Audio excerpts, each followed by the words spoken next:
Audio Jungle.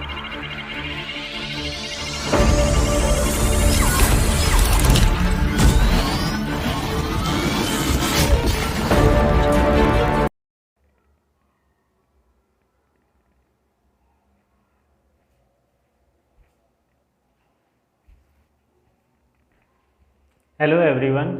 और ये जो वीडियो है हमारी DBMS की है, जो कि इससे पहले मैंने 4-5 वीडियो बना चुका हूँ। 4 वीडियो और ओवरऑल बन चुकी हैं। तो ये जो वीडियो बना रहा हूँ ये 5वां वीडियो है। इससे पहले 4 वीडियो हैं जिसके बारे में मैंने DBMS के बारे में बताया, RDBMS के बारे में बताया काफ़ी, और स्कीमा के बारे में बताया। तो आज का जो टॉपिक है अपन का वो है DBMS लैंग्वेज। आखिरकार DBMS लैंग्वेज क्या होता है, क्या ज़रूरत होती है इनकी, उसके बारे में पूरी तरह से जानकारी दूंगा। देखो, ये अभी जो बना रहा हूँ आज का जो वीडियो में जो मैंने बारे में बताया है DBMS लैंग्वेज के बारे में, ये अभी शॉर्ट में बता रहा हूँ। आगे चल के जैसे ही इसका जब 4th यूनिट जैसे MySQL जब मैं स्टार्ट करूँगा फिर इसको मैं क्या करूँगा, एक संक्षेप में बताऊंगा आपको। अभी तो मैं सिर्फ और सिर्फ एक शॉर्ट में एक आपको ओवरव्यू करा रहा हूँ, रूबरव्यू करा रहा हूँ कि आखिरकार DBMS लैंग्वेज क्या क्या होती हैं। ओके, चलो स्टार्ट करते हैं। सबसे पहले हमारा जो DBMS लैंग्वेज है वो मुख्यतः 2 टाइप का होता है। कौन सा होता है? मुख्यतः कितने टाइप का होता है? 2 टाइप्स का होता है, बट 2 और होता है, वो भी होता है पर मुख्यतः नहीं होता है। सबसे पहले जो हमारा जो होता है वो होता है DML, और एक होता है DDL। ये 2 टाइप का सबसे ज़्यादा इम्पोर्टेंट है। हमारा सबसे पहले आता है DDL। देखो, इससे डिफाइन होता है डेटा डेफिनेशन लैंग्वेज। ये क्या करता है, इसके अंदर क्या क्या चीज़ आती है, इसमें हमारी 4 कमांड होती हैं, 4 से 5 कमांड होती हैं। First one is the create. हमें क्या करना है, टेबल को क्रिएट कैसे किया जाता है, इसके अंदर आपको ज़रूरत होती है, इसकी कमांड देनी होती है। Then alter the structure of the database. ये क्या करता है, जो डेटाबेस को क्या करता है, इसमें मैंने सबसे पहले डेफिनेशन देगा, डिफाइन करता है डेटाबेस को, किस तरह से हमें डेटाबेस तैयार करना है। तो अगर डेटाबेस को डिफाइन करना है, कहने का मतलब ये हो गया कि उसका एक स्कीमा बनेगा। स्कीमा क्या होता है? Structure of any data type, so that is called schema. Okay, then drop delete करता है ये टेबल को, इसके अंदर इस तरह की भी कमांड्स हैं। और टर्नकेट ये रिमूव कर देता है सभी रिकॉर्ड्स को। सभी रिकॉर्ड्स मतलब टपल्स जितने भी होते हैं उन सभी को क्या करता है, डिलीट कर देता है। कहने का मतलब ये क्या करता है, टर्नकेट कर देता है। रीनेम, नेम को चेंज कर सकते हैं, इसके अंदर क्या कर सकते हैं, नेम को हम चेंज कर सकते हैं आसानी से।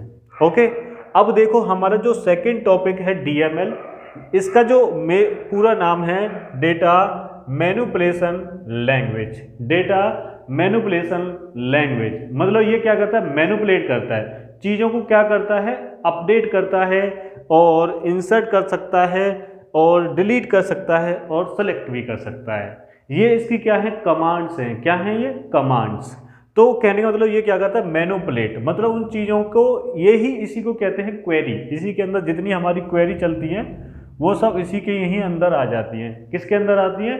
DML के। कभी भी आपने एक चीज़ सुनी होगी क्रूड नाम से, ठीक है? तो क्रूड तो थोड़ा सा इसका अलग हो जाता है, पर अभी इस चीज़ को समझ लो। इसमें सबसे पहले करते हैं रिट्राइव डेटा फ्रॉम डेटाबेस। हम क्या करेंगे, डेटा को रिट्राइव करेंगे, ठीक है? उसके बाद में इंसर्ट डेटा टू डेटाबेस। हम डेटा को इंसर्ट कर सकते हैं टेबल के अंदर। जो डेटाबेस बना रहे हैं उसके अंदर हम क्या कर सकते हैं, इंसर्ट कर सकते हैं हम अपने डेटाबेस को। जो भी हमारा डेटा है उसको डेटाबेस के अंदर इंसर्ट कर सकते हैं। और इसके अंदर एक और सबसे बड़ी चीज़ क्या होती है, अपडेट। अपडेट कर सकते हैं डेटाबेस को, क्या कर सकते हैं हम, अपडेट भी कर सकते हैं। कोई चीज़ की दिक्कत होती है उसको हम अपडेट भी कर लेते हैं। ओके, देन डिलीट कर सकते हैं। डिलीट हम सिंगल भी कर सकते हैं, मल्टीपल भी करते हैं, और रिकॉर्ड भी कर सकते हैं। इसमें हम तीनों काम कर सकते हैं। ओके, आई होप कि यहाँ तक समझ में आ गया होगा। देखो, इसमें कई चीज़ हैं, बट वो अभी मैं आगे चल के बताऊंगा। अभी सिर्फ और सिर्फ एक शॉर्ट वीडियो बनाया है मैंने, और जिसके सिर्फ आपको एक थोड़ा सा एक इंट्रोडक्शन दे रहा हूँ DBMS लैंग्वेज के बारे में। ओके, अब इसका जो तीसरा पॉइंट आता है वो कौन सा आता है, वो है अपन का DCL। इसे कहते हैं data control data control language. ये क्या करता है, जो हमारा जो डेटा होता है उसको कंट्रोल करके रखता है।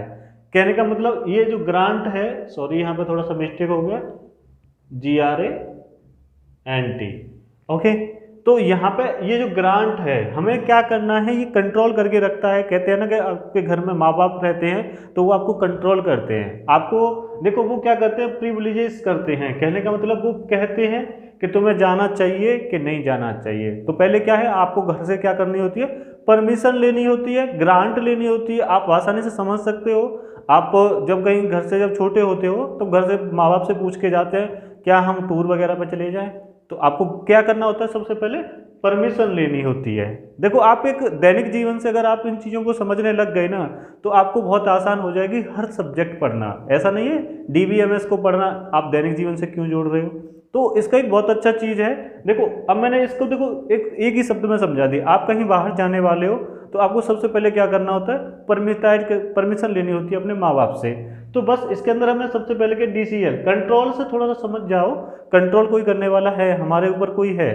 तो डेटा कंट्रोल लैंग्वेज के अंदर क्या होता है, ग्रांट होता है, तो आपको प्रिविलेजेस की जरूरत होती है, the user of the access करने के लिए हमें क्या करना होता है, परमिशंस लेनी होती हैं। अब उसके बाद में रिवॉक, टेकिंग बैक द, अगर मान लो आप कहीं पर घूमने जाते हो और आपने वहां पर हुदंग कर दिया, मतलब उपद्रव कर दिया, तो आपके घर वाले क्या करेंगे, चलो चलो लौट के आ जाओ, भाज के आओ, घर पे आ जाओ, बस तुम बहुत देख ली हमने और आज के बाद कहीं घर से बाहर नहीं जाना है। तो ये क्या कर सकता है, जो अपना जो डेटा दिया था, जो भी हमने किया था उसको रिवॉक मतलब वापस भी ले सकता है। इसके अंदर ये भी चीज़ आती है, जो हमने डेटा ट्रांसफ़र किया था उसको हम रिवॉक भी कर सकते हैं। क्या कर सकते हैं, रिवॉक भी कर सकते हैं, ठीक है। जो हमने परमिटाइज किया था उसको हम वापस भी कर सकते हैं जो डेटा है, ओके।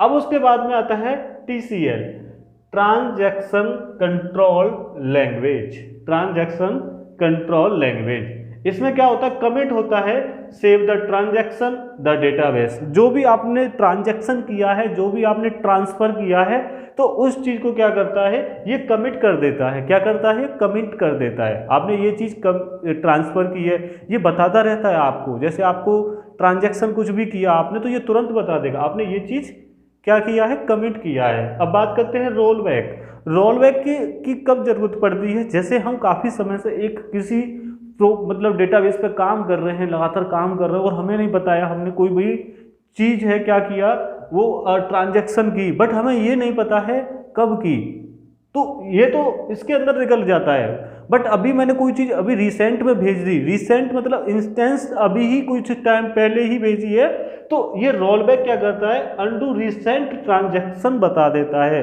अभी तुरंत में आपने ये चीज ट्रांसफर करी है तो ये चीज का कौन बताता है, रोल बैक बताता है। कौन बताता है, रोल बैक। आई होप कि आपको समझ में आ गया होगा। अपन का जो मैंने जो समझाया, हमारा जो डेटाबेस होता है वो मेनली 2 टाइप्स का होता है, बट फिर भी एक कैरेक्टरिस्टिक्स की वजह से 4 टाइप का हो जाता है, ठीक है। तो सबसे पहले अपन का जो आता है वो होता है DDL, डेटा डेफिनेशन लैंग्वेज, जिसके अंदर हमने क्रिएट करना और इसके अंदर ड्रॉप करना, अल्टर करना, टर्नकेट करना और रीनेम करना, इस तरह की कमांड्स चलती हैं।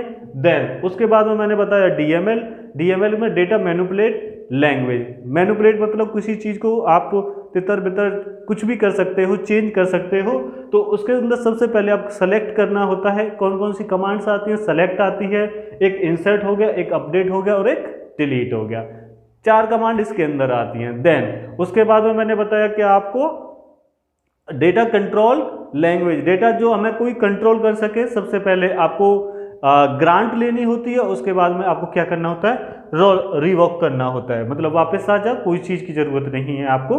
तो उस तरह का इसके अंदर 2 टाइप्स होते हैं। अब उसके बाद में आता है आपका TCL, transaction control language, transaction control language. इसके अंदर क्या होता है, कमिट होता है और रोल बैक होता है। क्या होता है, कमिट और रोल बैक। ओवरऑल मिला के मैंने आपको क्विक रिवीजन भी करा दिया। आप, मुझे लगता है आपको अच्छे से समझ में आ गया होगा और आप इसको अच्छे से मतलब समझने की कोशिश करो। और thank you for watching my video.